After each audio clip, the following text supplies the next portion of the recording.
You've come a long way, baby. You've come a long way, baby. You've come a long way, baby. Hola a todos, bienvenidos a un nuevo segmento de Mujeres, la historia. Mi nombre es Liliana Bianco y hoy abordaremos nuevos temas y curiosidades del pasado que iluminarán nuestro presente. Si te perdiste algún programa, podés visitar el canal de YouTube de Hipervínculo Radio o el mío, Liliana Bianco.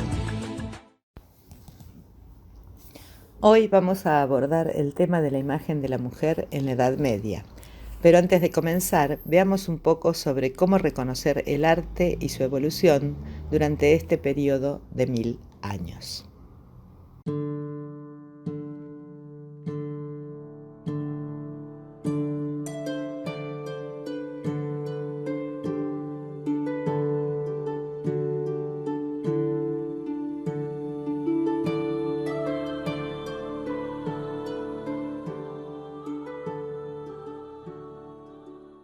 El periodo medieval también se conoce como la Edad Oscura o el periodo del oscurantismo, pero este término en realidad es muy mal interpretado en estos tiempos. La primera vez que se usó fue por el escritor italiano Petrarca. Él vivió alrededor de los 1300 y él se refirió más o menos al periodo que duraba más o menos unos 1000 años como el periodo de Edad Oscura.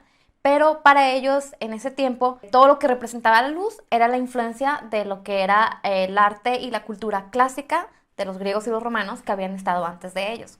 Entonces, para ellos decir edad oscura significaba una edad en la que no tuvieran las prioridades que tenían durante el tiempo de los griegos y los romanos. Nosotros sabemos que el imperio grande de los romanos fue invadido por diferentes tribus bárbaras que dividieron el territorio en diferentes reinos o naciones que hoy en día son los países que conforman el continente europeo.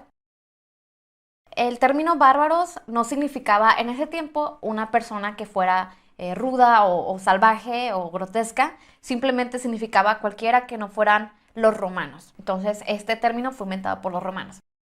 Pero durante este periodo medieval no todo fue oscuro o triste, simplemente fue un periodo en donde pudo florecer muchísimo más el cristianismo. Entonces, gracias a esto tenemos muchísima construcción masiva de iglesias y monasterios y lugares de adoración. También se invirtió mucho en la educación cristiana y en la educación para los líderes religiosos también. Durante el periodo medieval también floreció mucho lo que fue el sistema económico feudal. Significaba que una persona tenía un castillo y las demás personas trabajaban las tierras de este señor feudal, y el castillo también protegía a las personas que trabajaban para ellos en caso de algunas invasiones. Hubieron también muchos caballeros, fue en el tiempo donde la gente se preocupaba muchísimo por el honor y por los códigos morales y de conducta. Es muy importante recordar que no todas las iglesias se construyeron durante este periodo. Simplemente durante el periodo medieval la gente construía sobre las iglesias que ya estaban hechos en periodos anteriores, o si no, remodelaba las fachadas, remodelaba los interiores o construía alrededor o al lado de los edificios que ya estaban de periodos anteriores.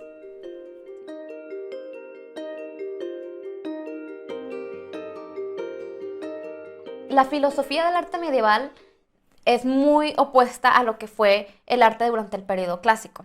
La gente ya no estaba interesada en el cuerpo humano porque lo veían simplemente como un vaso o como un contenedor del alma, pero el cuerpo en sí lo veían como una cosa pecaminosa, como una cosa sin trascendencia porque era mortal.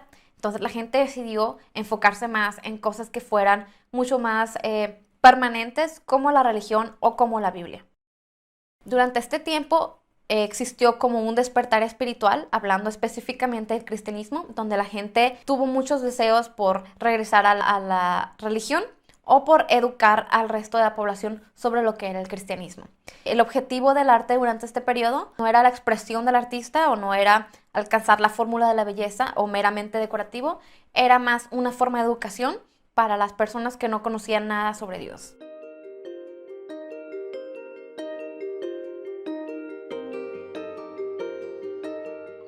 El periodo medieval está conformado por diferentes etapas o subperiodos que nacieron en diferentes partes de lo que hoy es Europa y que tuvieron características artísticas y estilos muy diferentes. El primero es el arte bizantino. El imperio bizantino fue un imperio romano pero que cayó mucho después que el Imperio Oeste, que fue en la parte de Europa. En la parte de Europa tenemos lo que fue el arte medieval temprano, después fue el periodo carolingio, después el periodo románico y para finalizar tenemos el periodo gótico. Todas estas subetapas son divisiones del periodo que se conoce como medieval. Al igual que en el periodo clásico, los nombres de muchos de los artistas de este periodo medieval no son conocidos por nosotros porque se perdieron en el curso de la historia, pero sus obras permanecen y las podemos ver hoy en día todavía.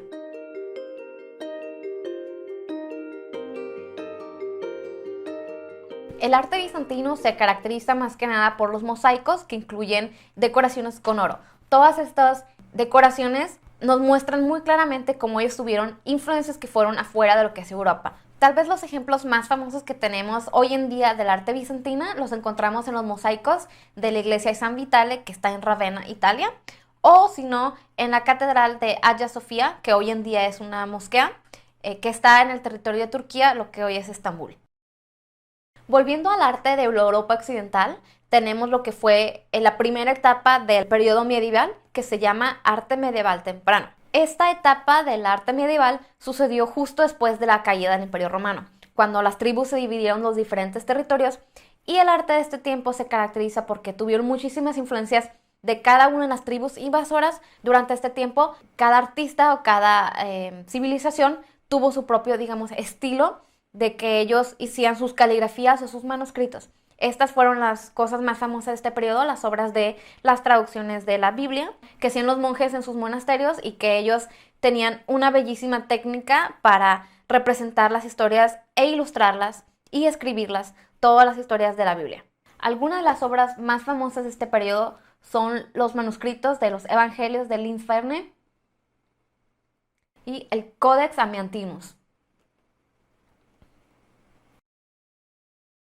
Era muy importante que la gente hiciera copias y reproducciones de la Biblia porque de esta manera se podía educar a la población en general sobre lo que era Dios y sobre lo que era el cristianismo. Entonces los monjes copiaban de una manera súper fidedigna cada detalle de estos libros y después eran libres para embellecerlos de la manera que ellos pudieran. Entonces cada región geográfica tuvo diferentes estilos que florecieron durante este periodo porque cada quien lo hacía de la manera que les parecía más bonito. La etapa que siguió después de este periodo se llama periodo carolingio. Este nombre carolingio viene del emperador Carlomagno. Este conquistador fue una persona muy inteligente que estaba dedicada para que la gente pudiera tener educación. Carlomagno fue una persona extremadamente cristiana, extremadamente espiritual y quería inspirar a la gente de su tiempo para que pudiera hacer lo mismo. Una de las contribuciones más grandes de este periodo fue la simplificación de las copias de la Biblia.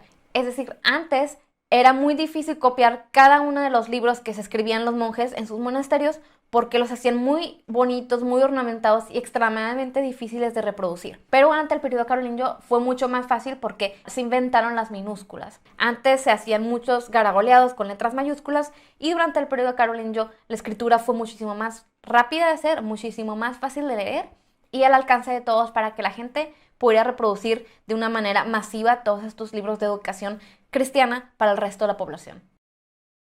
A pesar de todos estos esfuerzos, de todas formas, muchísima gente no podía leer en este periodo. Entonces se tuvieron que usar dibujos y diferentes pinturas e ilustraciones gráficas para que la gente pudiera comprender las historias de la Biblia.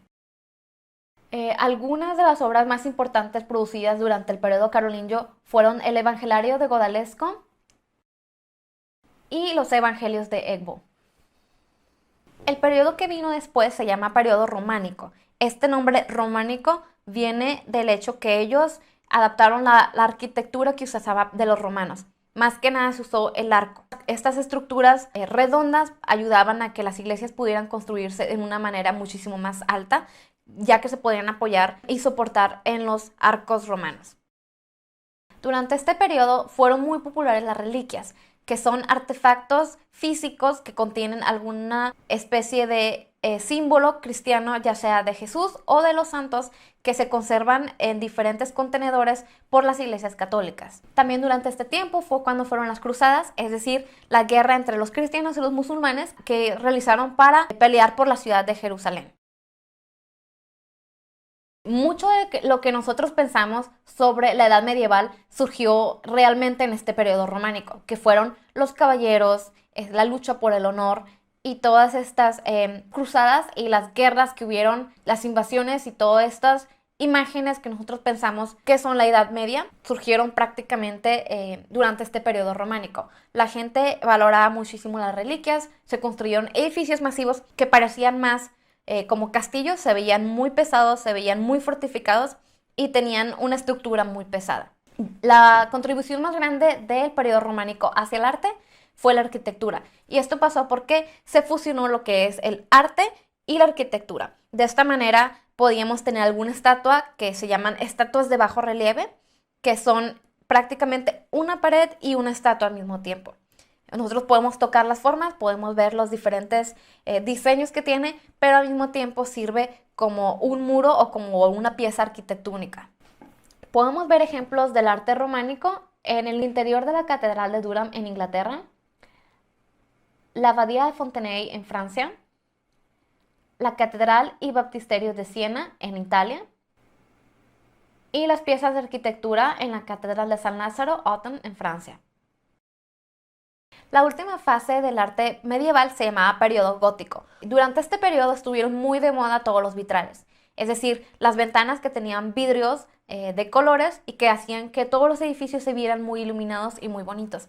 También otra característica de este periodo fue que las imágenes y la arquitectura estuvieron muy alargadas, es decir, las iglesias se ven como si tuvieran muchísimos picos por la parte de afuera. También los arcos que en el periodo anterior habían sido redondos pasaron a ser puntiagudos. Esto permitía que entrara muchísima luz en los edificios y que pudiera verse de una manera muchísimo menos pesada que lo que fue el arte románico. También en el arte gráfico podemos ver las pinturas que mayormente eran religiosas, eran de los santos. Tenían prácticamente todos los santos de una manera muy formal, que estaban siempre mirando hacia adelante y que tenían los cuerpos muy alargados. La razón de ser de este alargamiento de las figuras no era porque la gente nunca había visto el cuerpo humano o no quisiera representarlo de una manera realística, sino era porque nos podía decir cómo nos teníamos que sentir al observar este tipo de arte. Por ejemplo, cuando una persona entra en las catedrales que están construidas durante este periodo, uno se siente pequeño porque están muy largas, muy grandes, y eso nos da un sentimiento de reverencia, nos da un sentimiento de sobriedad, de solemnidad, que son conceptos que sobre todo hasta ahora se siguen conservando en la Iglesia Católica. También podemos observar que los dibujos de los niños Dios no son muy bonitos, no representan a un niño como tal, sino a un adulto en miniatura. Y esto es porque la gente de este periodo nos quería decir cómo teníamos que reaccionar cuando nosotros viéramos este tipo de arte. La reacción que se estaba buscando era una acción de respeto y una acción de reconocer el poder de Dios y no reconocerlo como una persona igual a nosotros, sino que la filosofía de este periodo nos hacía admirarlo y presentarlo como una persona poderosa, aunque fuera un bebé chiquito. Podemos ver la arquitectura producida en el periodo gótico en lugares como el Duomo de Milano, en Italia, o la Catedral de Notre Dame, en Francia. También algunos de los pintores más reconocidos y famosos de este tiempo fueron Giotto, Cimabue y Duccio.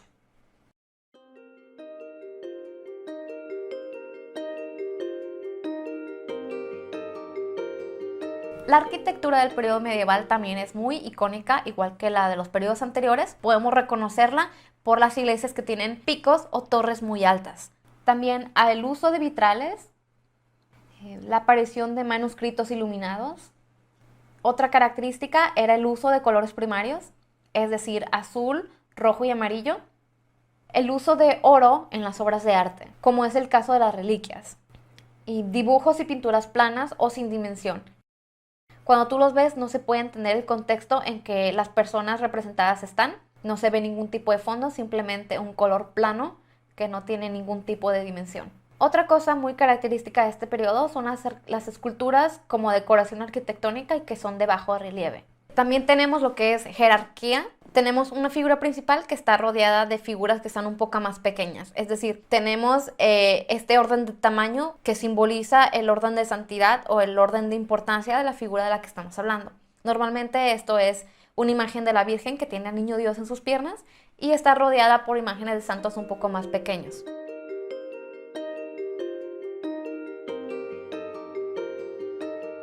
Si comparamos una imagen del arte que era producido antes del periodo medieval y una imagen del arte que surgió justo al final de este periodo, podemos ver que es muy diferente. Una de estas diferencias es la iconización. Significa que tomas una figura que representa algo, le quitas los detalles que no son tan importantes y abstraes hasta tener un símbolo y conviertes esta figura realista en un símbolo que la gente puede apreciar, pero que es muchísimo más sencillo, que es muchísimo más estilizado y que es muchísimo más fácil de comprender para la gente. Otra aportación del periodo medieval fue la formalización de las imágenes. Es decir, antes tú podías ver una persona muy casual y durante el periodo medieval todo el arte era demasiado formal porque se trataba de arte religioso.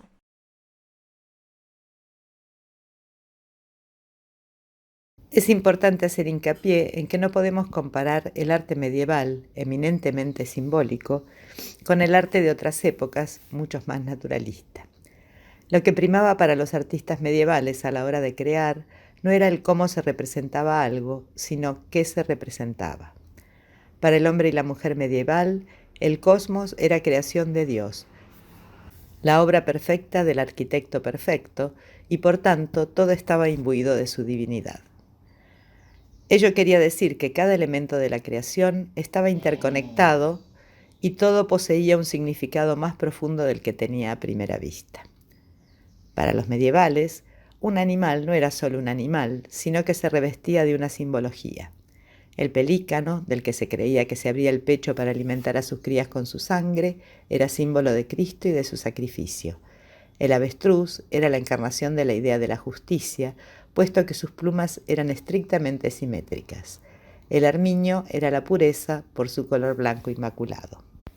El dorado simboliza el sol, la virtud teológica de la fe y cualidades como la nobleza, la riqueza, la generosidad, el esplendor, la caballería. El halo de santidad que refuerza y distingue a los santos. La estrella anunciadora del Mesías. La paloma, la paz y las buenas noticias. Recordemos a Noé y el arca y la rama de olivo. La manzana con su doble significado, objeto de la perdición en manos de Eva y de la abundancia en manos de Dios. El jardín, presente en casi todas las imágenes que representan la Anunciación, que ocurre en la primavera cuando todo florece. El lirio, la pureza, mencionado por Cristo en una de sus parábolas, sencillez y belleza. El manto de María, de color azul. El color azul se obtenía entonces de una piedra preciosa, el lapislázuli, un color caro de producir ya sea en el arte como en el tinte de las ropas. Las abejas, la organización, la jerarquía, el trabajo en comunidad. Y voy a abundar un poco más en este concepto ya que no es tan conocido como los anteriores. La abeja ha gozado siempre de una excelente reputación y en los tiempos bíblicos más antiguos ya se ensalzaba el dulzor de su miel y el ardor de su trabajo. Encontramos más de 60 referencias directas e indirectas a este pequeño insecto en el Antiguo Testamento, y el Nuevo Testamento la menciona en relación con Juan el Bautista y el Apocalipsis. Los padres de la Iglesia asociaban constantemente a la abeja con el Verbo divino, haciendo de ella un emblema de las virtudes cristianas, y la Edad Media abundará en imágenes que la representan en su colmena, en una metáfora de la sociedad. En primer lugar, debemos reconocer que el arte y la cultura durante el medioevo estaban en manos del clero, supeditado a la filosofía de la Iglesia, al igual que la imagen de la mujer. El desarrollo del arte, entonces, fue utilizado como medio de educación por la Iglesia.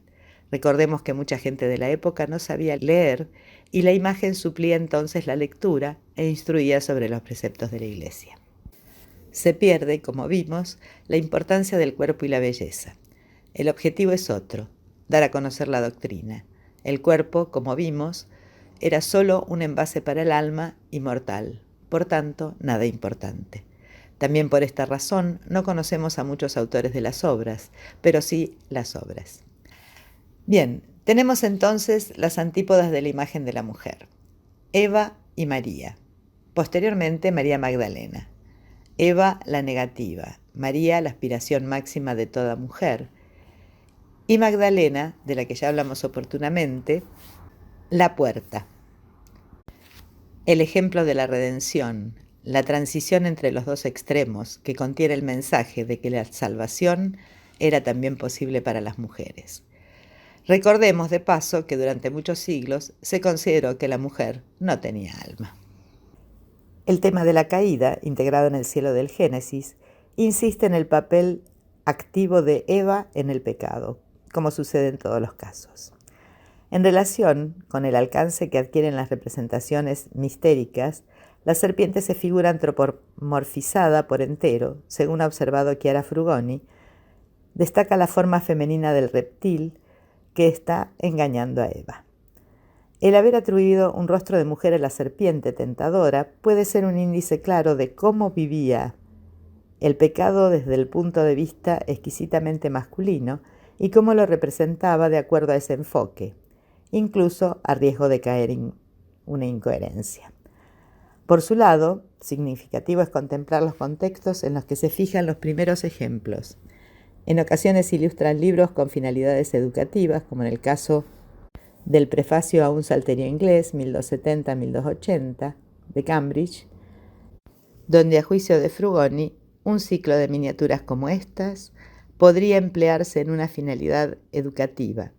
Los salmos servían a los niños para aprender el latín y para construir frases que luego se adaptan para exponer el contenido mismo de las miniaturas.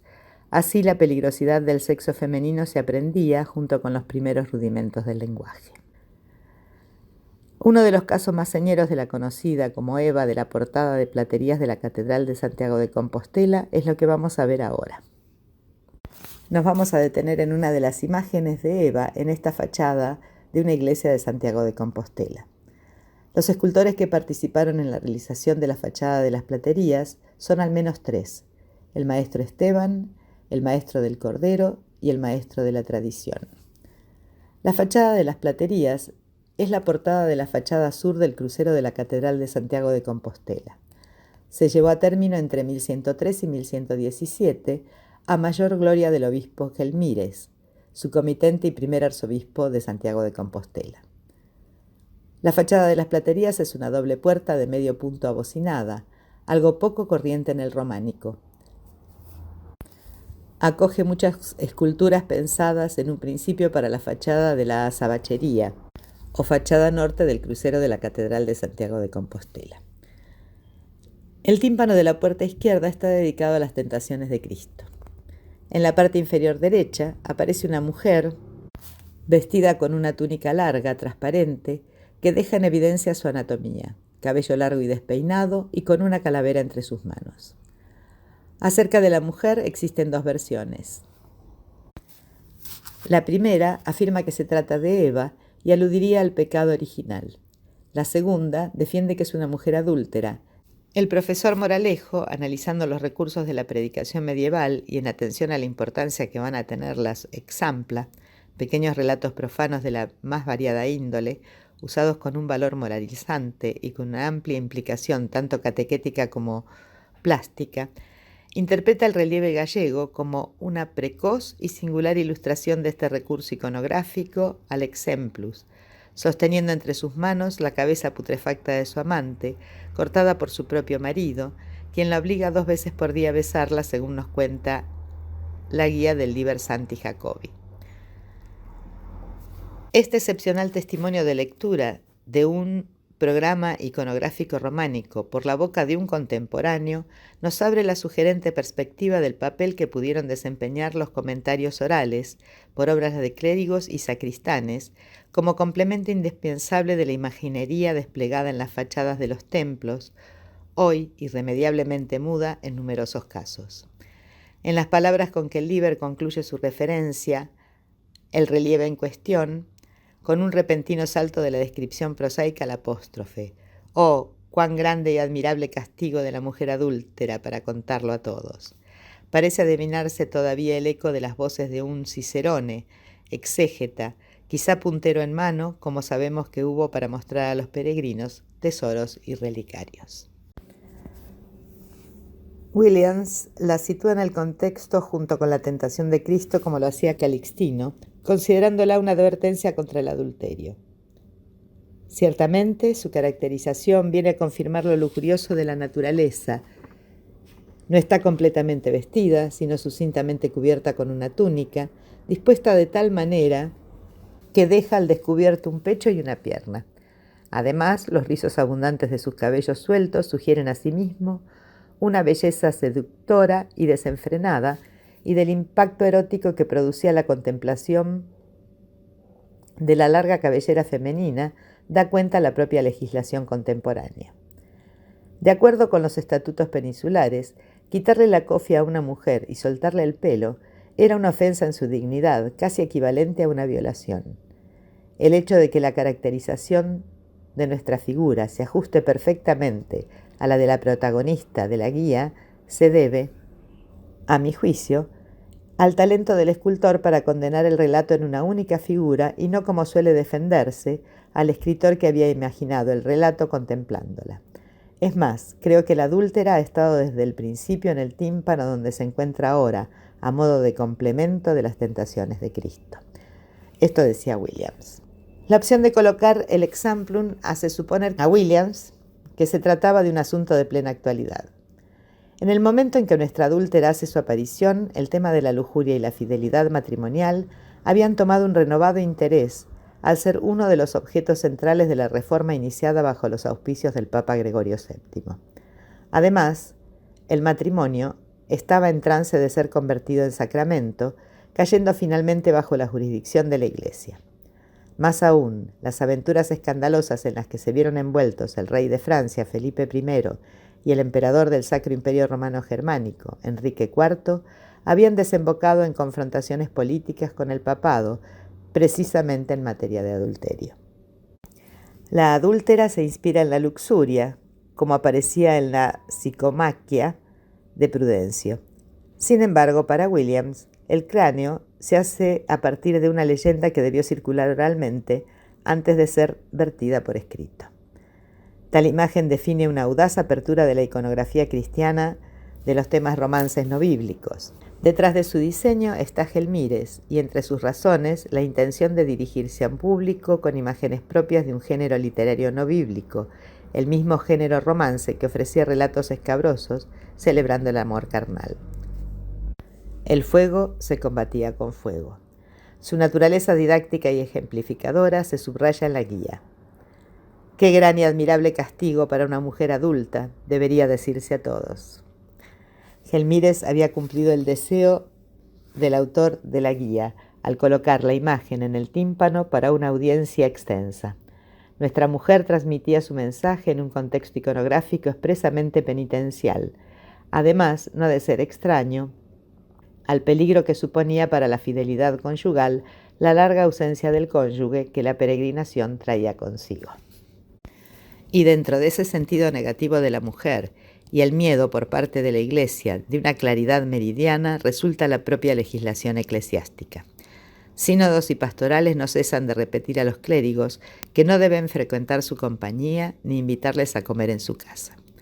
La propia reiteración de dichas disposiciones declara su frecuencia y lo habitual de la situación.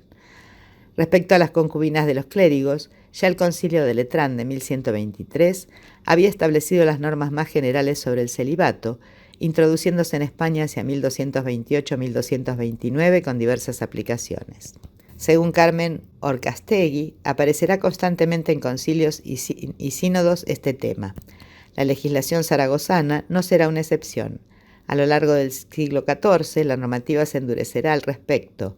En el Concilio Zaragozano 1318-1319, Pedro López de Luna establece por primera vez las sanciones a los clérigos que tenían concubinas públicas, sanciones que se recordarán en los sucesivos sínodos de los años 1328, 1357 y 1361. De la generalidad da cuenta su repetición en otro del siglo XV. Hemos elegido el caso zaragozano, pero se podrían aducir otros muchos ejemplos de la península y de Europa, pues esa circunstancia debía ser la común, como la demuestra, por ejemplo, el Catecismo de Pedro de Cuéllar. Pasemos al arte gótico. Hay un artículo pionero del profesor Yarza titulado de «Casadas, estad sujetas a vuestros maridos, como conviene el Señor», a «Señora, soy vuestro vasallo por juramento y compromiso». Alude aquí a la época gótica y al amor cortés, que, como el mismo autor apunta, pone de manifiesto la diferente consideración de la dama en un periodo excesivamente corto, desde el románico, donde el enunciado del texto paulino marca ajustadamente el carácter negativo de la mujer frente al valor conseguido a la fémina en el gótico, que registra la segunda parte del enunciado, donde una nueva sensibilidad se detecta en todos los sentidos y se refleja en las manifestaciones artísticas.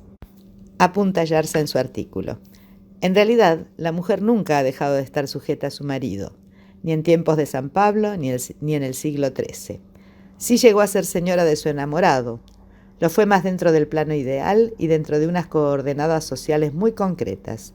Sin embargo, por breve tiempo, entre gentes muy concretas, algo había cambiado, y el arte, en cierta medida, también lo reflejó. Es también en la etapa gótica cuando aumenta el número de obras profanas. Surge ahora toda una producción artística de objetos lujosos, dedicados a las damas poderosas, generalmente de uso privado, frecuentemente objetos de tocador, realizados en marfil, material que se presta para ser trabajado con estas imágenes. Cajas de marfil para guardar objetos que se cubre con una figuración variopinta. Su iconografía desarrolla temas caballerescos y corteses. Algunos ya habían figurado en contextos religiosos. Tiene que ver mucho con el alcance de la idea de la dama y del amor cortés en ese momento. Despliegan un repertorio iconográfico para el que suele reconocerse la condición de galante. Incluye asuntos tomados de las novelas más prestigiosas, escenas de galanteo o incluso la metáfora del joven ofreciendo el corazón a su amada, la pareja jugando a las damas, la caza, el intercambio del beso, etc. Siempre se había considerado estas obras como obras profanas destinadas a las damas y con un significado totalmente laico e incluso negativo. Sin embargo, Michael Camille las sitúa en el contexto de miedo de mirar la imagen de la mujer y el nuevo interés de la Baja Edad Media por la respuesta visual. Y habla de la aparición de las mujeres como objeto de la mirada masculina en las tallas de marfil producidas en gran escala en el París del siglo XIV. Según advierte el citado investigador, quien dice: en la sociedad medieval existieron discursos diferentes en un ámbito vital y próspero en el que podía apropiarse de las fórmulas del ámbito sagrado para articular unos mensajes en confrontación directa con dicho ámbito. Los imagers parisinos, que realizaron unos atractivos objetos de consumo de género profano, esculpieron también pequeños marfiles devocionales con escenas cristianas. El mismo mecenas podía poseer dos objetos que fueran utilizados en ámbitos de la experiencia muy diferentes. Más que ver un hombre gótico capaz solo de mirar a través de las representaciones de la doctrina, deberíamos ver un público diverso, un público en el que se incluyan las mujeres capaz de relacionarse en la intimidad tanto con las imágenes amorosas que adornan sus tocadores como con el pequeño marfil de la Virgen ante la que realizan sus oraciones. De hecho, en el ámbito visual está jugando con el medio tradicional que eleva lo no religioso al nivel de lo ritual. No se puede separar lo sagrado de lo profano, si no se incurre en el peligro de analizarlos como si fueran dos ámbitos claramente distintos. Veamos ahora un video de una muestra que se llama Hay más en ti, que fue expuesta en el Museo de Bellas Artes de Buenos Aires. Y ahí veremos muchos de estos objetos de los cuales les he hablado.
Otro importante aspecto a considerar es la miniatura alfonsí. Las cantigas nos proporcionan un jugoso panorama sobre el que recrear la cotidianidad de la mujer hispana en el siglo XIII. La representación de la mujer allí fijada obedece a una versión característica del mundo gótico. Frente a la concepción peyorativa del románico, vista exclusivamente como imagen negativa, sinónimo del pecado, personificación de la lujuria, ahora se representa como un pilar básico de la sociedad a través de sus funciones de madre. Hay en las mentalidades todo un cambio muy complejo. En el arte religioso incide a través de la creciente importancia del culto a María. Ahora bien, la información ofrecida por las cántigas sobre la mujer es doble. De un lado tenemos aquellos ejemplos donde actúa como protagonista de la historia. En esos casos, su imagen viene predeterminada por el relato, pero las miniaturas nos proporcionan también una visión de la mujer al margen, como comparsa, fuera del hilo narrativo de la historia. De hecho, esta última información reviste mayor interés.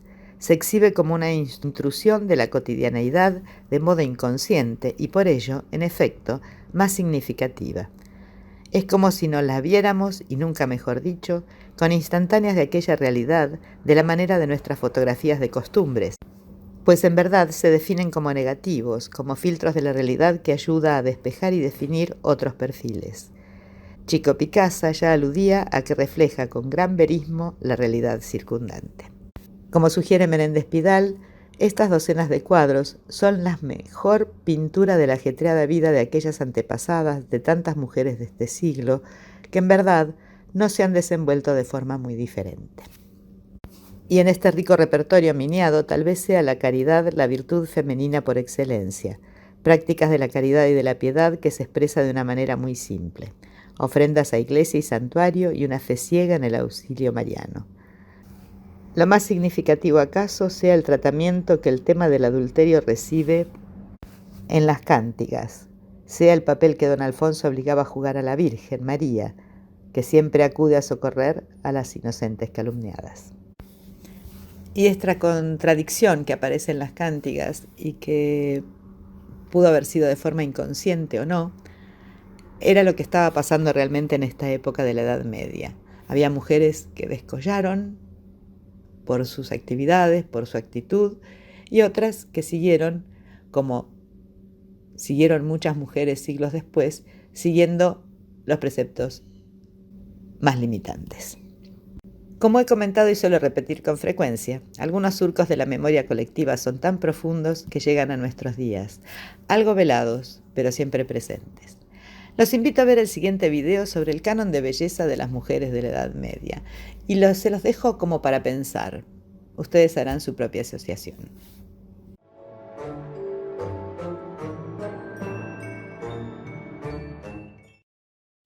A lo largo de la historia, los cánones de bellezas y rituales para llegar a ser considerado atractivo han cambiado con el transcurso del tiempo, pero siempre han estado presentes en todas las épocas, y en la época medieval no fue la excepción. Así que ponte cómodo y disfruta de este video y acompáñanos en este recorrido sobre la belleza de la mujer en la Edad Media.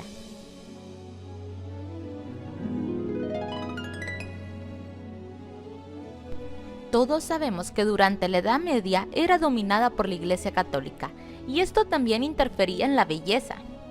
Se consideraba que las mujeres solo tenían que preocuparse por su espiritualidad y la salvación de su alma, y si estas mujeres se preocupaban por su belleza, eran tachadas de frívolas, vanidosas y arrogantes, y según la Iglesia cometían el pecado de la vanidad.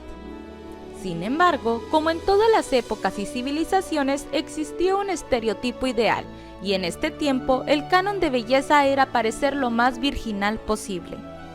La mujer con piel pálida y cabello largo, principalmente rubio, no pasaba desapercibida, así como además de tener ojos expresivos y una nariz pequeña en conjunto con unas mejillas suaves y labios color carmín, y además tener pechos pequeños y unas caderas estrechas era el ideal a las que muchas aspiraban.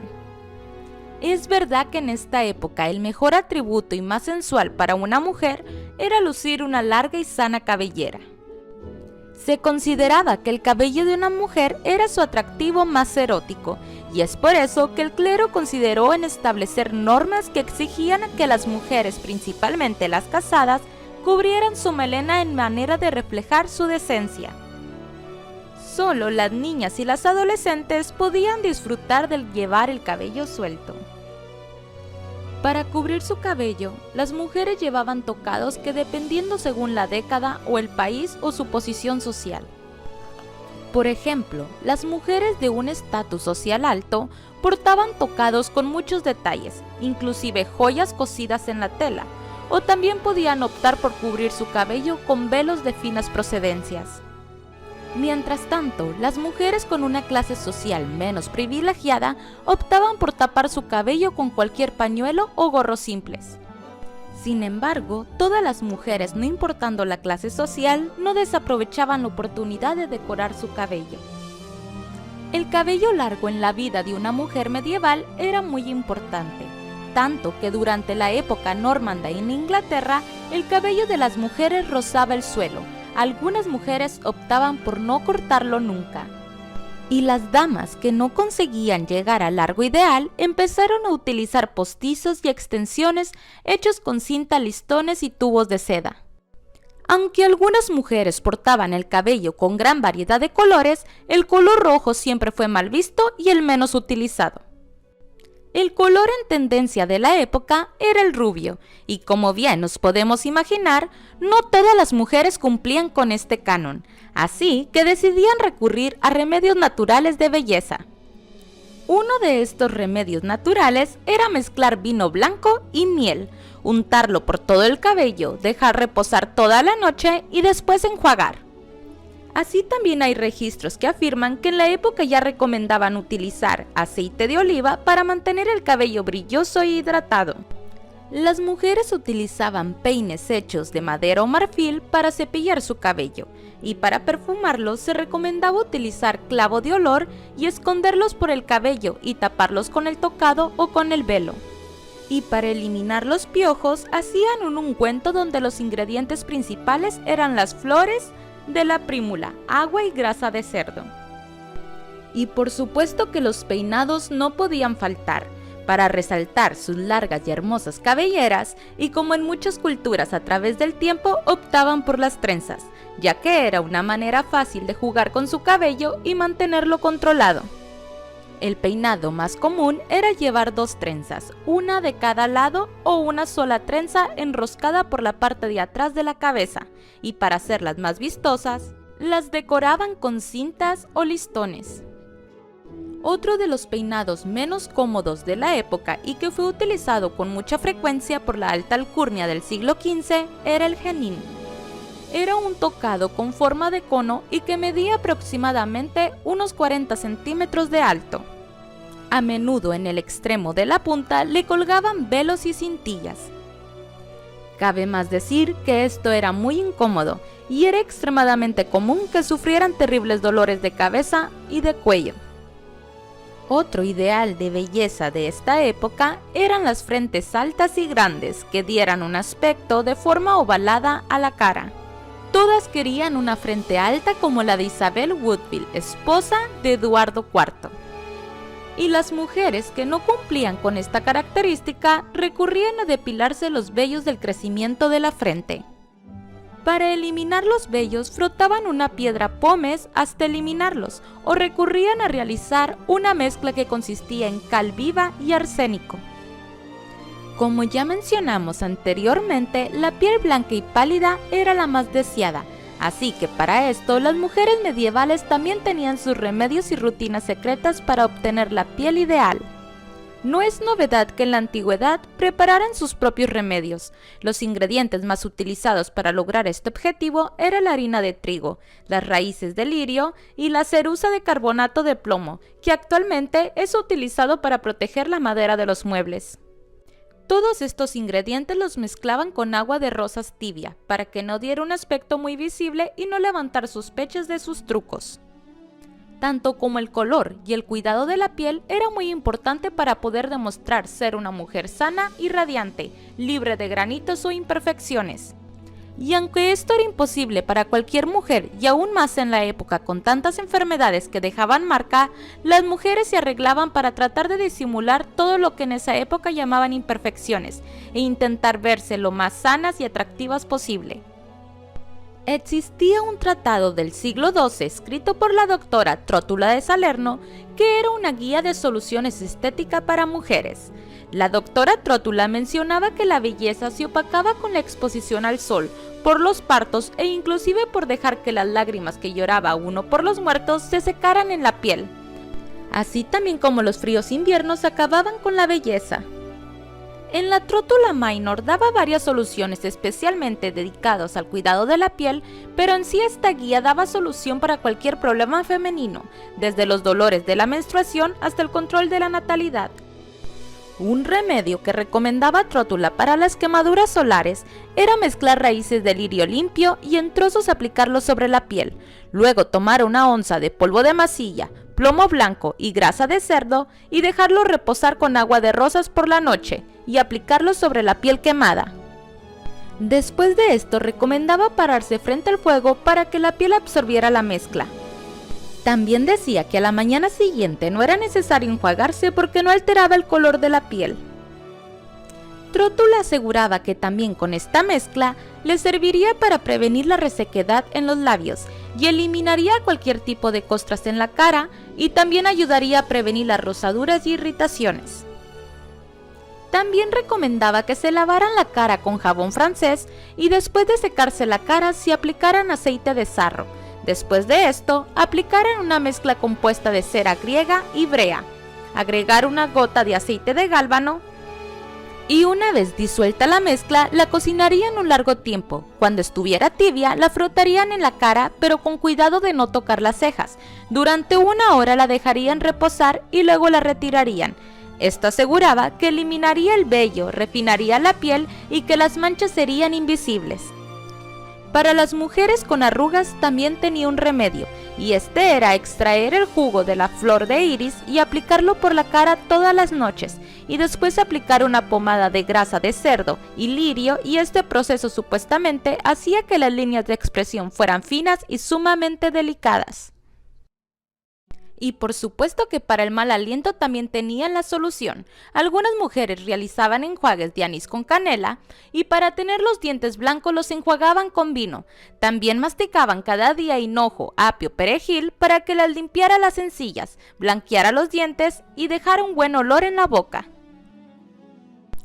Las bellas damiselas no dejaban a un lado los baños y duchas, y aunque es un punto polémico sobre la higiene en la Edad Media, la verdad es que existe un texto magnífico escrito por Boccaccio en el siglo XIV, donde describe todo lo que utilizaban las damas de clase alta para bañarse. Jabón de mosc, clavo, vasos de plata llenos de agua y rosas, también jazmín y limón son algunos de los elementos que utilizaban. Además, era habitual acompañar el ritual del baño con la lectura, comida o incluso el baile. Y sobre el maquillaje no era permitido, ya que se consideraba que solo las mujeres de mala vida lo portaban. Sin embargo, las mujeres medievales podían jugar un poco dándose pequeños retoques que pasaran desapercibidos, como aplicar gotas de limón en los labios para dar un aspecto más carmín. Todos estos consejos, Trótula recomendaba que la mujer astuta los tuviera en secreto para no despertar sospechas y ser juzgadas de mala manera. Y por último, la vestimenta de una dama medieval no podía ser de otra manera, también estaba regulada por el estatus social y la religión. En el caso de las mujeres de clase alta, predominaban las líneas rectas. También fue muy utilizado una túnica de mangas llamada brial, que ésta se confeccionaba con ricos tejidos como el sendal, que era una seda muy fina, o el jamet o ciclatón, que a menudo incluía oro. También por encima del brial se llevaba el pellizón o pellicia, que era corto y tenía mangas más anchas. Había principalmente 3 tipos de mangas: las mangas ceñidas, las mangas abiertas con un ensanche en la manga en la parte del antebrazo, las mangas perdidas, que el ensanche de la manga del antebrazo era muy exagerado y en ocasiones la tela sobrante la anudaban. Las clases altas contaban con una gran variedad de gamas de colores y podían utilizar la seda bordada en oro ribeteada y pieles traídas de lugares exóticos. También complementaban su vestimenta cubriendo sus cabezas con cofias o tocados, joyería y velos finos. Y en los inviernos, para protegerse del frío, utilizaban mantas o capas. En el caso de las mujeres jóvenes, estaba permitido portar un discreto escote. Por otro lado, las mujeres con una posición económica menos privilegiada portaban túnicas largas que se extendían hasta los tobillos, y sobre estas más capas con túnicas más cortas, y las ceñían todas con un cinturón.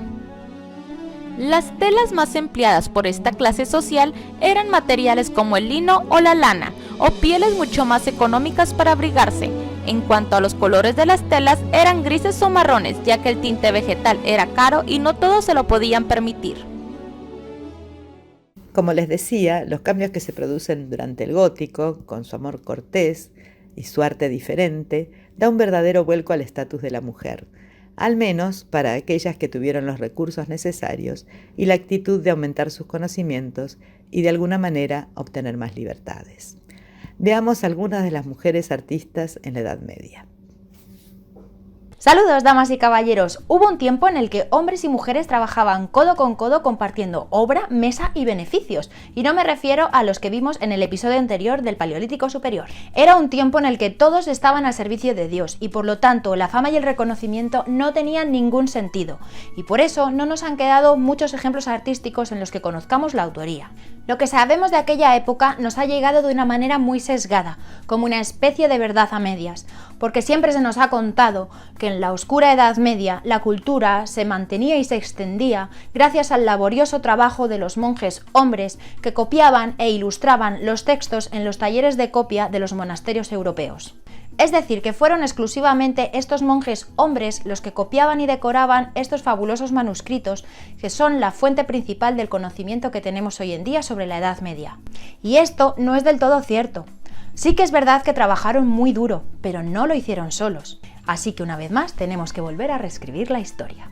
Para empezar, hasta el siglo XIII más o menos, en toda Europa y sobre todo en España, estaban muy de moda los monasterios dúplices o dobles o copistae, que son monasterios mixtos donde convivían monjes y monjas en edificios separados pero dentro de un mismo territorio, bajo una misma autoridad, trabajando todos juntos y compartiendo presupuesto y beneficios.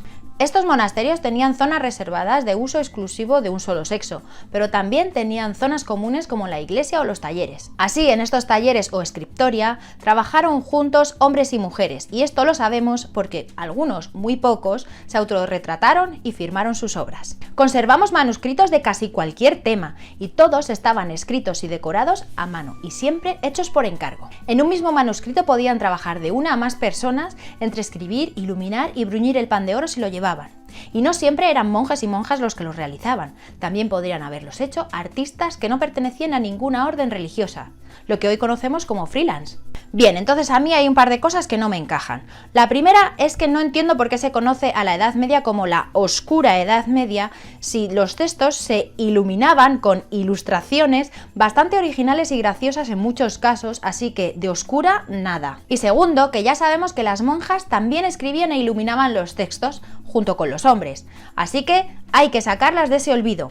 No podemos seguir ignorando que la historia las haya borrado, es urgente recuperarlas. Ya sabemos que como la historia está viva, poco a poco van a ir saliendo más mujeres a la luz, pero de momento yo os voy a presentar a 4 de estas monjas. Y la primera es Ende, que nació en el 950 y fue una monja castellana casada con Dios con mucho orgullo, pero lo más importante es que es la primera pintora española de la que tenemos registro, y no solo eso, sino que fue la primera autora que firmó con su nombre propio su obra. En la Catedral de Gerona está el comentario al Apocalipsis del Beato Liébana del 970, y lo realizaron entre 4 personas, el abad dominico que lo encargó, el presbiterio senior que copió el texto, y el hermano Emeterio y Ende lo iluminaron. Y ella lo firmó así: Ende Pintrix et Dei Autrix, es decir, Ende pintora y servidora de Dios, y así Ende rompe con el anonimato como artista y como mujer. La segunda es Diemudis y nació en el 1060 y su nombre significa humildad o modestia.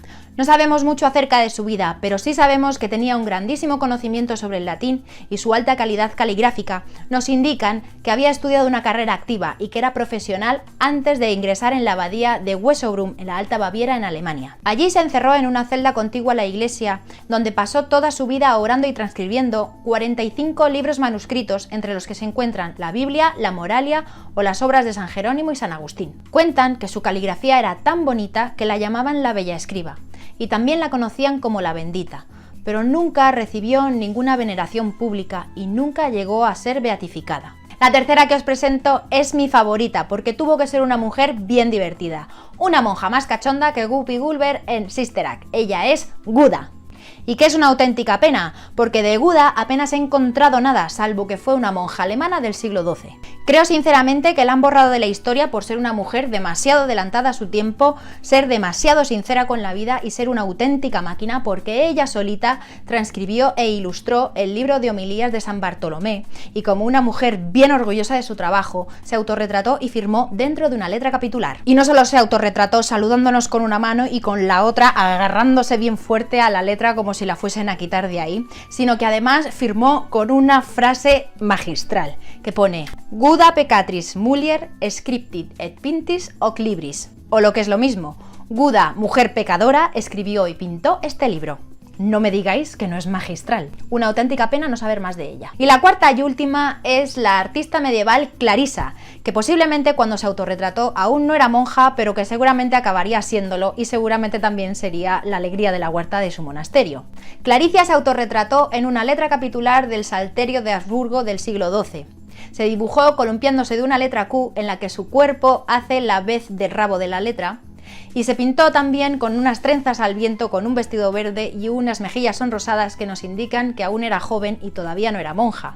Por supuesto, también firmó la obra con el nombre de Claricia colocado entre sus hombros. Bueno, como veis, en la Edad Media las monjas no eran las típicas mujeres secas casadas con Dios, sino que eran mujeres cultas, profesionales y a veces muy divertidas. Así que basta ya de pensar que no había mujeres artistas en la Edad Media.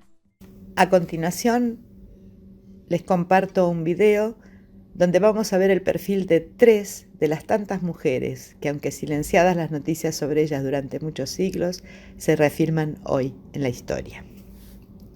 La época medieval como nunca te la han explicado. Mujeres medievales con Hildegarda de Bingen, Christine de Pisan y Juana de Arco. Sabemos que la época medieval no es ese periodo oscuro y retrógrado que nos han transmitido a través de las ficciones de la televisión y que a veces nos explican en el colegio. Sí que es cierto que hubo muchas guerras y que la gran concentración de población en las ciudades llevó a las primeras grandes epidemias, como la conocida peste negra. Pero no nos hacemos ningún favor si pensamos la época medieval como una época de decadencia después del Imperio Romano. Todo al contrario, simplemente nos ocultamos lo que realmente ocurrió en esa época. Y es que lo mismo pasa con las mujeres en la época medieval. Realmente no sabemos absolutamente nada de la vida de estas mujeres durante este periodo. En esta sesión veremos los distintos espacios en los que vivían las mujeres a través de 3 personajes concretos. El primero será Hildegarda de Bingen, después Christine de Pisan y finalmente veremos a Juana de Arco. Sí, ya sé que Juana de Arco no es filósofa, pero creo que es interesante ver su perfil, ver cómo tenía sus visiones y por qué fue importante en su época. Es un caso curioso que luego fue muy ensalzado como signo del nacionalismo francés, pero aún así creo que vale la pena ver un poco este personaje como mínimo para desmontar los mitos que hay alrededor de esta figura. Antes que nada, antes que entrar en la situación de las mujeres en esta época, quiero daros un poco del contexto de lo que está ocurriendo en la época medieval, ya que creo que es una de las épocas más olvidadas y que menos se trabaja. Sí que sabemos mucho de épocas modernas o más de época contemporánea sobre los hechos que están ocurriendo, pero considero que en la época medieval hay muchos detalles que determinan el cómo trabajan y pueden aprender estas mujeres que no conocemos suficiente. Por lo que voy a dar un poco de contexto. Bien, sí que es cierto que con la caída del Imperio Romano de Occidente se pierde el vínculo con todos los textos griegos antiguos, aquellos relacionados con la naturaleza, con la filosofía, la astronomía, las matemáticas, y que no volverán a entrar en la península ibérica y en Europa desde ahí hasta que no nos llegan los textos árabes, es decir, las traducciones de textos griegos que hicieron los árabes. Es de esta forma que Aristóteles y Platón vuelven a entrar en la filosofía, entran en los monasterios y son estudiados desde ahí. Sobre todo se va a intentar armonizar sus teorías, principalmente la aristotélica, para que vayan de la mano con el cristianismo. Este es el caso de tanto Tomás de Aquino, Alberto Magno o los averroístas, lo que sería lo mismo que decir la escolástica. Acabo de mencionaros los monasterios, pero antes no os he situado sobre la aparición de estos entes de producción de conocimiento, ¿no?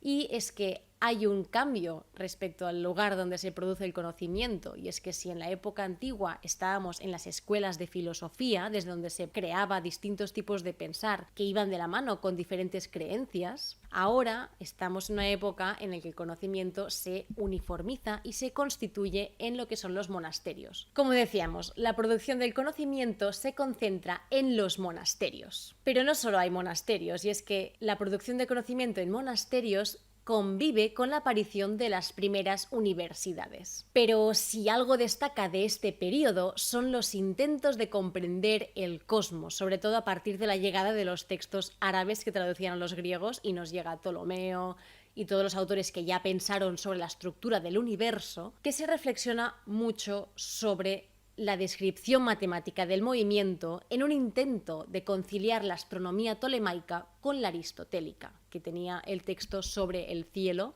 de Caelo, en el que hacía su propia definición de cómo se organizaba el cosmos.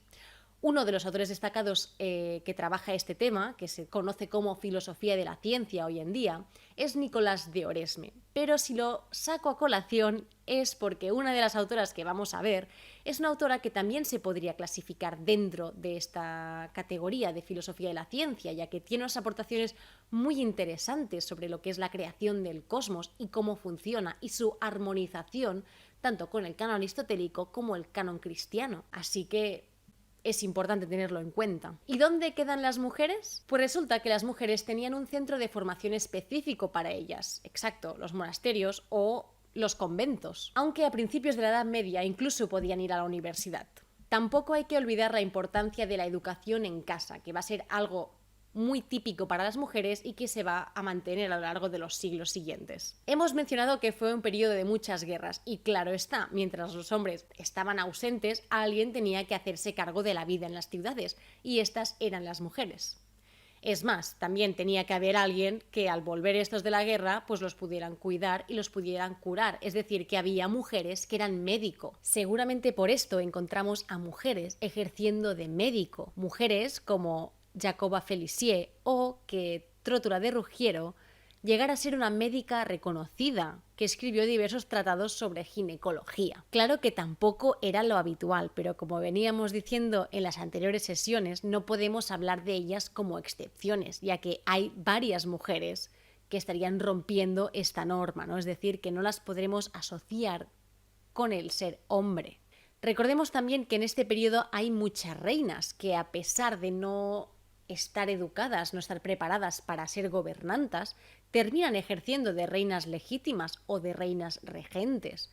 Este sería el caso de Leonor de Aquitania o de Urraca de León y Castilla. La verdad es que las mujeres eran educadas para procrear, para tener hijos, que ya era una cuestión bastante peligrosa en la época, ya que dadas circunstancias un poco insalubres, no era muy probable que una mujer viviera muchos años después de dar a luz a varios hijos. Está claro que las mujeres estaban ahí, pero ¿cómo pudieron las tres mujeres que vamos a trabajar en esta sesión dar a conocer sus ideas y llegar a ser reconocidas por sus contemporáneos? Empezaremos por Hildegarda de Bingen, que se formó en un monasterio. Hildegarda de Bingen. Hildegarda de Bingen es la 10ª hija de una familia noble de Alemania. Ya de pequeña la internaron en un convento y se formó junto con la abadesa Jutta von Sponheim. Estamos en el siglo XII, donde los monasterios eran sitios abiertos a la cultura y a la sociedad, y donde las mujeres podían estudiar, por lo que pudo tener una buena educación. Hildegarda, a pesar de ser enfermiza durante toda su vida, llegó a vivir 80 años. Así que en esta sesión voy a intentar resumir un poco qué fue de su vida, pero sobre todo sus aportes en materia de filosofía de la ciencia, que es lo que creo que es más destacable de ella y que se trabaja menos. Hildegarda fue una mujer muy reconocida en su época. Fue compositora de música, de hecho es la primera autora de la cual se conocen partituras, textos escritos por ella. Hasta entonces la mayoría de partituras de canciones eran anónimas, así que bastante fuerte esto. Era conocida por ser una mística, por sus visiones, que vamos a entrar en esto muy a fondo. También era considerada científica por sus aportes de la naturaleza, los conocimientos sobre las plantas y sobre el entorno, y también escritora. En esta sesión no podemos repasar toda su obra y vida, así que vamos a centrarnos en presentar aquello que la hizo famosa y llevó a muchos peregrinos a su abadía. Sí, como decíamos, filosofía natural que viene a través de las visiones. En la época medieval, las visiones eran consideradas fuentes válidas de conocimiento, siempre y cuando fueran validadas por una autoridad, es decir, por alguien de un estatuto superior en la Iglesia, que este fue el caso de Hildegarda. Ella dice que siempre tuvo visiones, pero que no fue hasta los 40 años donde tuvo una visión en la que, dentro de esa visión, un santo la obligaba a escribir lo que veía para poderlo explicar al resto de gente, para poder transmitir aquellos saberes. Resulta que Hildegarda recibió la aprobación no de cualquier superior, sino del mismo Papa, que la autorizó a escribir estas visiones y que además le permitió abrir su propio convento, que gozaba de no tener la tutela de ningún monje. Algo bastante excepcional en la época, esto sí que hay que decirlo. De entre sus obras sobre filosofía natural, o lo que hoy consideramos filosofía natural o filosofía de la ciencia, encontramos el Esquivias y el Liber Divinorum Operum, o LDO, por las siglas. Pero a ver, ¿podemos creer la visión como lo que nos dice que es? O también podemos pensar que Hildegarda era una mujer muy lista, ya tenía mucho conocimiento de muchas cosas, pero también sabía que como mujer nunca le dejarían publicar textos y nunca la tomarían en serio si no fuera un filósofo o si no tenía visiones. Bueno, más que nada es que podían decir que era una bruja, que era una hereje, ya que en la época imperaba la idea de que las mujeres iban cargadas de pecado y que eran incapaces de llegar al conocimiento de la verdad. Esto se encuentra en Pablo de Tarso. Así que es posible que fingiera estas visiones para poder escribir lo que ella pensaba que era el mundo y cómo se organizaba el cosmos, para poder transmitir su conocimiento y que al mismo tiempo fuera escuchada como una igual con los otros hombres. Aunque de ser así, bien tenía que parecer que sus visiones eran muy reales, ya que necesitaba, como hemos visto, la aprobación de algún superior, en este caso fue el Papa, pero podría haber sido otro, así que la tapadera tenía que ser muy buena para que la creyeran. Que aquí no quiero decir que no tuviera las visiones de verdad, simplemente yo me inclino más a pensar esto dada su situación y su conocimiento y su educación previa, pero también es lícito creer que ella realmente tuvo estas visiones y que escribió lo que realmente le dictaban los santos o los personajes que ella veía en esas historias, ¿no? Bien, aquí nos encontramos con otro tema un poco complicado, que es, tenemos dudas de si tenía visiones o no tenía visiones, pero también nos surgen dudas sobre su educación. Yo aquí he afirmado que ella tuvo muy buena educación, ya que esto parece ser lo que se puede ver siguiendo su historia, ¿no? Que desde niña ya entró a formarse en una abadía, en un convento, y pudo estudiar muchísimo. El caso es que ella nos dice que no tenía ningún tipo de formación en todas las cosas que va a escribir en sus visiones. Claro, yo siguiendo un poco la línea de pensar que sus visiones eran un poco una tapadera para poder explicar lo que ella creía, creo que lo de mentir respecto a su educación forma parte de la construcción de esta tapadera. Si tú dices que ya tienes conocimiento sobre estos temas, puede ser que uno, consideren que como mujer tú no debes tener estos conocimientos, y dos, te traten como hereje o bruja, como decíamos antes. De modo que ocultar sus fuentes, de dónde viene realmente el conocimiento, es un elemento básico para que se pueda creer en que el conocimiento le viene de las visiones, ¿no? Y es que es más increíble decir que ella no sabía casi nada y que todo lo aprendió gracias a lo que le enseñó el Señor a través de las visiones, en vez de revelar fuentes de otros autores que reflexionaban sobre los mismos temas. De hecho, en la información que nos da ella sobre la formación que tuvo, hay incongruencias, ¿no? Hay cosas ambiguas, no está claro realmente, ¿no? De cómo se formó y qué aprendió, lo que nos puede hacer pensar que realmente fue a propósito. Lo cierto es que las visiones del Esquivias guardan relación en cómo se organizaba el cosmos, dando como resultado una propuesta cosmológica, es decir, de cómo se ordena el cosmos, ¿no? La lógica del cosmos, que nos recuerda a las estructuras estoicas y platónicas, incluso la aristotélica que decíamos antes en Sobre el cielo, de Caelo. Y es que la verdad creo que Hildegarda de Bingen es una autora que se podría estudiar fácilmente en filosofía de la ciencia. No simplemente escribió, sino que también tenía a gente que le hacía representaciones visuales de sus visiones sobre el cosmos. Es decir, que tenemos representaciones, imágenes, sobre cómo sería esta estructura del cosmos, ¿no? Donde van las distintas capas hasta que se llega a la Tierra, que estaría en el centro.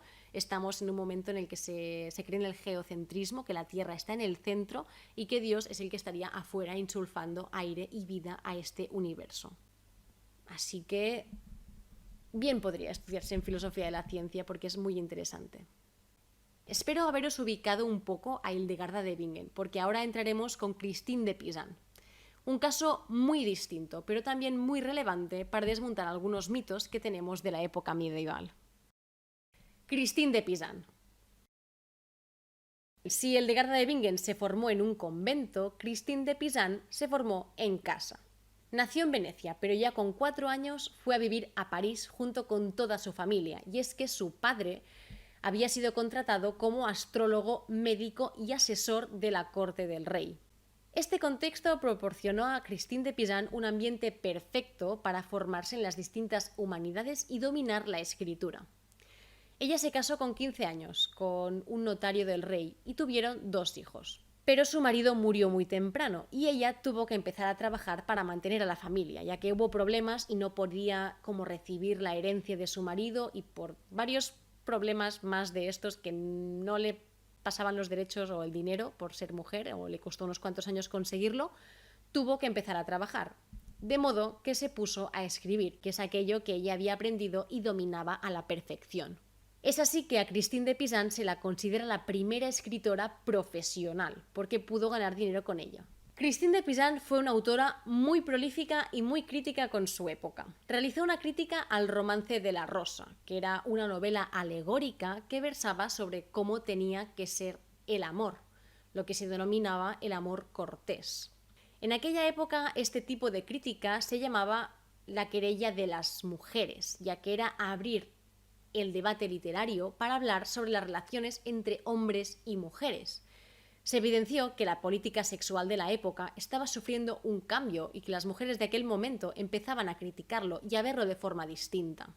Antes de la Edad Media, la misoginia era aún más común, y es que Aristóteles, cuyas ideas influenciaron muchísimo a la Edad Media, decía que hombre y mujer eran 2 variedades de un mismo sexo. El hombre era perfecto y superior y la mujer era imperfecta e inferior. La cristiandad reforzó la misoginia de Aristóteles y también tenía sus propios mitos, donde la mujer representaba la corrupción y el pecado. Todo esto se encontraba en el Romance de la Rosa, todo esto estaba recogido en las historias del amor cortés. Y de Pisan redactó un libro que se considera el primer libro que se podría denominar feminista, que es La ciudad de las damas, donde precisamente es del darse cuenta de todos estos textos misóginos, que diríamos hoy, ¿no?, que ponen a la mujer como la fuente del pecado, la inspiraron para escribir un libro que justamente critica todas estas visiones. Y hoy vamos a centrarnos en este libro, ya que es un texto que no tiene desperdicio. Se llama La ciudad de las damas. La ciudad de las damas trata de una utopía que propone un espacio segregado para mujeres, que, como decíamos, sale como respuesta a estos tratados misóginos de la época. De hecho, empieza con la protagonista leyendo uno de estos libros misóginos. Digo misóginos aunque es un anacronismo para la época. Está en el estudio y está leyendo este texto. De hecho, es curioso que salga un estudio con una mujer estudiando, ya que no es el sitio típico de la mujer, ¿no? Y años más tarde, como sabréis, con Virginia Woolf aún se estaba reivindicando la necesidad de un espacio propio, ¿no? De un escritorio donde trabajar, estudiar y aprender por tu cuenta y tener tu propio espacio. Pero bueno, aquí tenemos un estudio y tenemos una mujer estudiando en él, así que bueno, sin más no, interesante. Seguramente refleja lo que pudo vivir la misma Christine de Pisan. A raíz de leer este libro y de ver cómo este tipo de texto perpetúa la visión que la mujer tiene sobre sí misma, perpetúa su inferioridad desde dentro mismo, de ella sentirse por debajo de los hombres, a la narradora se le aparecen 3 damas que la animan a escribir sobre una ciudad para mujeres. Y así de paso también escribe en contra de los libros que critican a las mujeres. La visita de cada dama marca un capítulo distinto. No son visiones como en Hildegarda, es decir, no busca dar autoridad a la mujer que las tiene, sino que tiene un sentido más laico. Bien, primero la visita la razón para construir los muros de la ciudad y hacer las fortificaciones para protegerse de lo ajeno. Luego la visita la rectitud para construir las casas y templos y finalmente la justicia para terminar las cubiertas de las casas de la ciudad y elegir qué mujeres la acompañarán, es decir, qué mujeres van a habitar aquella ciudad para las mujeres. Entre ellas van a mencionar a diosas, sabias, doncellas y santas. Se trata de una primera utopía feminista, la primera utopía de todos los tiempos, de hecho. Y se avanzó incluso más de un siglo a la famosa utopía de Thomas More o Tomás Moro.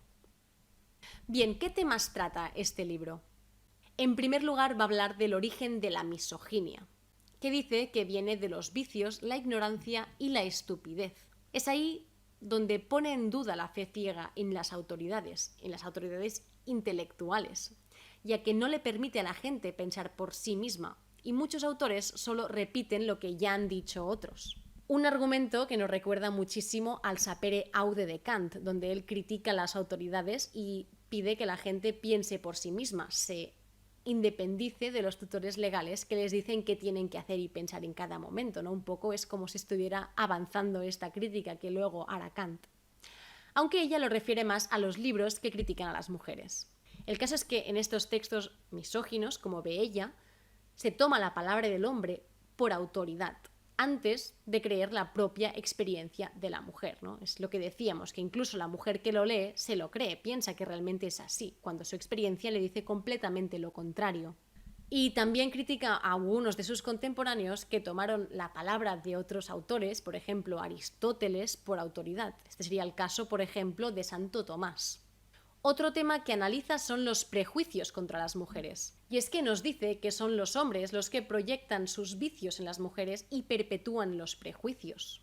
Por ejemplo, se creía que las mujeres eran débiles de cuerpo y cobardes de espíritu y no podían gobernar por ello. Pero las distintas mujeres que aparecen en el libro hablan de mujeres en la historia que han gobernado justamente y con firmeza. Como comentábamos en la introducción de esta sesión con Leonor de Aquitania. Otro tema que plantea, ya un poco más avanzado, es la cuestión de la igualdad. Y es que dice que en lo que refiere al alma, hombre y mujer son iguales. Sí que se diferencian en el cuerpo, que el de la mujer es más débil, y por ello, dice, la mujer está compensada con más virtud que el hombre. Es decir, corporalmente el hombre sería más fuerte, pero en alma serían iguales. Y luego la mujer sería más virtuosa porque suple lo que le falta de fuerza corporal con su virtud. Así que, bueno, ella dice que no las hace ni mejores ni peores, solo diferentes, pero podéis valorar. Y último tema que trata Christine de Pisan en este libro y que va a repetirse a lo largo de la historia con otras autoras feministas es la cuestión de la educación. Las mujeres, dice, tienen la misma capacidad creadora que los hombres. Las mujeres no son estúpidas, en todo caso ignorantes, porque no han podido acceder a una educación. Podríamos decir que de Pisan tiene algunos argumentos revolucionarios y otros tradicionales o conservadores para nuestra época. Yo diría que tiene más de revolucionarios que de convencionales, más que nada porque el contexto la obligaba bastante a ello, ¿no? Pero de revolucionarios tendríamos que habla de mujeres que gobiernan, recupera a mujeres olvidadas en los libros de historia, que son presentes en su ciudad, que habitan con ella, y además proclama la necesidad de una educación igualitaria y escribe en contra de textos sobre la naturaleza humana que contienen misoginia. Recordemos también que dice que hombres y mujeres tienen almas iguales, cuando en aquella época la gente consideraba que las mujeres no tenían alma, o sea, algo bastante distinto ya de lo que había en su contexto. ¿Y qué hay de tradicional en Christine de Pisan? Bueno, pues podría decirse que sus argumentos se basan en Dios y en la Biblia, algo que tampoco se puede considerar tradicional, ya que en la época conocimiento y religión iban de la mano, ¿no? Curiosamente, su última producción literaria la dedicó a Juana de Arco, con una canción que honoraba el papel de esta mujer en la Guerra de los 100 años, que se llamaba La Dittier de Jeanne d'Arc. Así que, como podéis imaginar, entramos ya con Juana de Arco.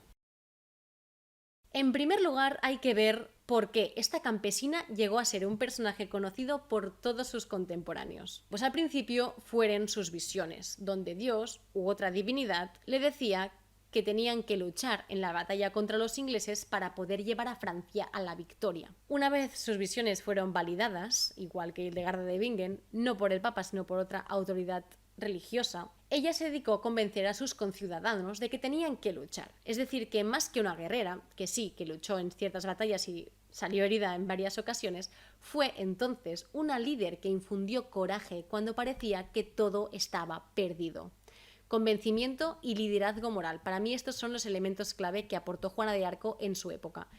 Y que, claro está, eran elementos cero identificativos con una mujer. Aquí sí que se podría decir que Juana de Arco fue más una excepción, ya que no había tantas mujeres que lucharan. De hecho, no había mujeres que lucharan en las guerras, ¿no? Todas se quedaban en casa para cuidar de la ciudad, mantener la vida ahí y encargarse de los enfermos cuando volvían. Bien, la cuestión es que una vez aprobadas sus visiones y ella con un ejército luchando, pues fuera suerte o acción divina, los franceses reconquistaron Orleans en la Guerra de los 100 años, con un ejército de 4.000 hombres y Juana de Arco, que tomó parte en los combates. Aparte de participar en los combates, también impartía misas y organizaba confesiones. Después de esta celebrada victoria, de ahí la canción de Pisan, Juana de Arco terminó siendo capturada por un grupo de franceses que se había aliado con los ingleses en Compiègne. Se llamaban los borgoñeses. Ahí fue encarcelada. Ella intentó escapar, pero finalmente fue entregada a los ingleses, que la sometieron a juicio por herejía. Bien, lo cierto es que no tenían nada con qué juzgarla justamente, digamos, la podían ajusticiar por ser del bando contrario, pero se presumía de que querían hacer juicios justos y como ella simplemente había participado en la guerra como cualquier otro, pero no había hecho nada mal, digamos, que fuera motivo para que la pudieran asesinar más que tenerla encarcelada como presa, finalmente la sometieron a juicio por herejía. Y es que herejía no era que cometieras un delito o algo que estaba prohibido, sino que fueras reincidente en algo que te habían dicho que no podías hacer. En el caso de Juana de Arco fue en vestirse de hombre. Y es que, claro, era una mujer en medio de un ejército de solo hombres que se volvió a vestir de hombre una vez más a pesar de que le habían dicho que eso no lo podía hacer, porque un lord inglés había entrado en prisión y había intentado forzarla. Bueno, si os preguntáis cómo sabemos todo esto, resulta que toda la información sobre el juicio de Juana de Arco está bastante bien documentado para la época, por lo que hay todos estos datos. Además, debéis tener en cuenta que más adelante es un personaje que se recupera, que es beatizado y canonizado. Así que se intentó recuperar el máximo de información y se ha transmitido pues todo lo que ha habido. En resumidas cuentas, Juana de Arco se convirtió en un símbolo de justicia y rectitud. Y su muerte en la hoguera fue un juicio injusto que llevó a la Iglesia a decir que fue una mártir y a exculparla. Pero si Juana de Arco hoy nos resulta un símbolo, imaginad lo que debió de suponer en su época esta joven campesina. Con esto damos por finalizada la charla de hoy. Nos encontramos en 15 días con un pantallazo de la mujer en la literatura medieval, fuera de los manuales de comportamiento, que ya vimos mucho de eso. Y vamos a hablar también sobre Christine de Pisan. Como vimos, la primera escritora profesional conocida, y su libro La ciudad de las mujeres.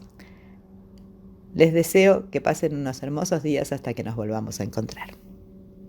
Si te perdiste el programa anterior, visita mi blog, Liliana Bianco Blogspot, donde además del programa encontrarás información adicional sobre cada tema tratado y podrás dejar allí tus comentarios y observaciones.